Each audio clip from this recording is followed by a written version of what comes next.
Horrela ibili ziren gelaren inguruan jira eta bira, ezer erabakigarririk gertatu gabe, jasarpen baten itxurarik gabe, hain motela izanik. Horregatik, Gregorrek lurrean jarraitzen zuen, hormetara edo sabaira ihes eginez gero, aitak zitalkeriatzat hartuko zuen beldurrez. Dena dela, Gregorrek aitortu beharra zeukan ezingo zuela ibilera hura luzaroan jasan. 11 mugimendu egin behar baitzituen aitaren pauso bakoitzeko. Itolarria jarri zitzaion. Lehenago ere, ganora ausporik ez zuen izan eta. Orain, lasterka egiteko indar guztiak bildu nahian, balantzaka, nekez eusten ziren begiei zabalik.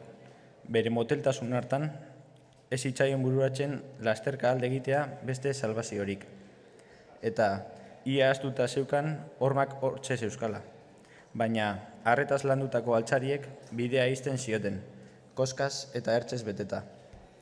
Orduan, harin jaurtitako zerbait berondotik egan igaro eta biraka joan zen, sagar bat zen. Berehala etorri zitzaion egan bigarren bat ere. Gregor geldi-geldi geratu zen, beldurrez. Alferrik zen lasterka jarraitzea.